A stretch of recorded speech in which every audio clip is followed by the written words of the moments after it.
The Industrial Revolution of the 18th, 19th, and 20th centuries took America by storm. Cities like Boston, Philadelphia, and New York, which built factories and mills, suddenly swelled as people swarmed there for work opportunities and money. These workers were mostly all quite poor and were willing to work under extremely difficult conditions for very low pay. Amidst the economic boom, financial desperation led to children entering the workforce and enduring the horrors of the factories. They faced extremely low wages, hazardous conditions, and in some cases, even direct physical abuse from their overseers. However, the children's suffering did not go unnoticed. For the next few decades, the tireless struggle to give the children the rights they deserved went on. The fight for child labor had begun. In the early 1900s, child labor reached its peak.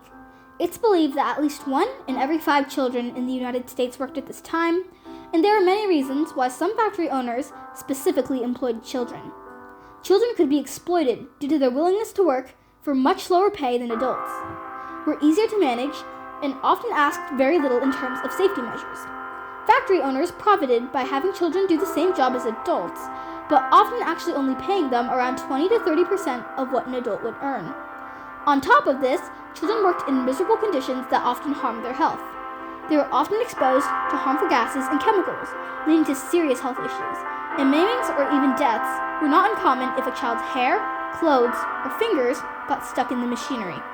If the children tried to run away, fell asleep, or made a mistake, their overseers would beat them and berate them for laziness or sloppiness. Children who worked were also quite often illiterate, seeing as school was often a luxury parents couldn't afford. It was clear to many that something had to change, but change only truly began a few years later. Sparked by the 1903 National Conference of Charities and Corrections, the National Child Labor Committee, or the NCLC, was formed in 1904 by several activists like Florence Kelley, Lillian D. Wald, and Edgar Gardner Murphy. This committee fought to give children rights such as an age limit to work, safety regulations, and better pay by spreading the truth about child labor.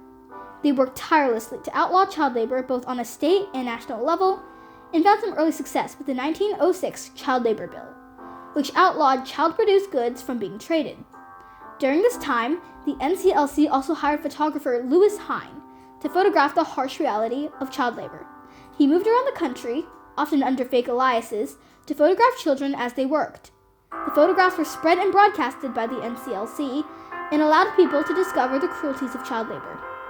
Although the NCLC continued to work for child labor and passed the Child Labor Amendment in 1924, the amendment was never ratified.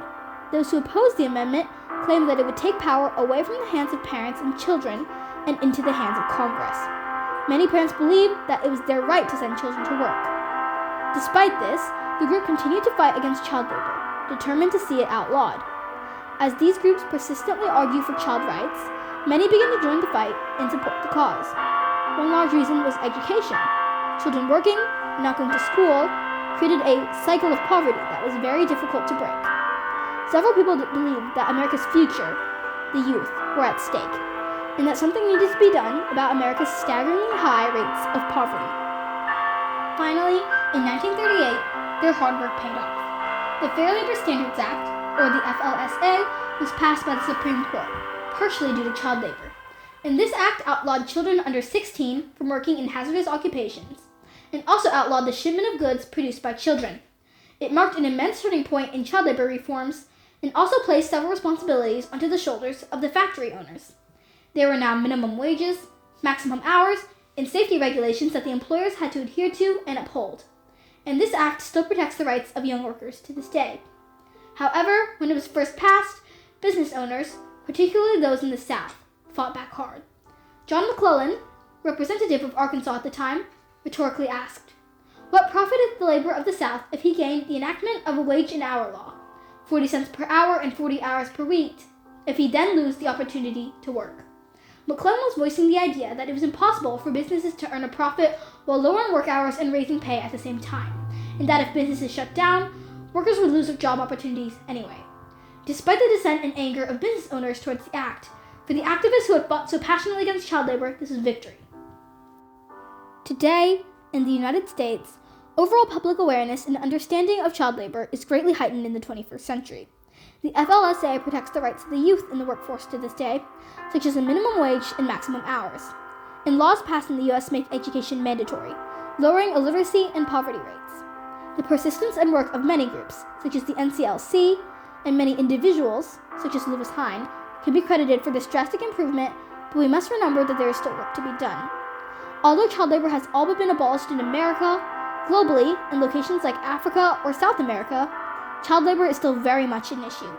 Instead of pursuing the issue, those in the U.S. often ignore it. In fact, we often import these child-made goods, increasing the demand for child labor.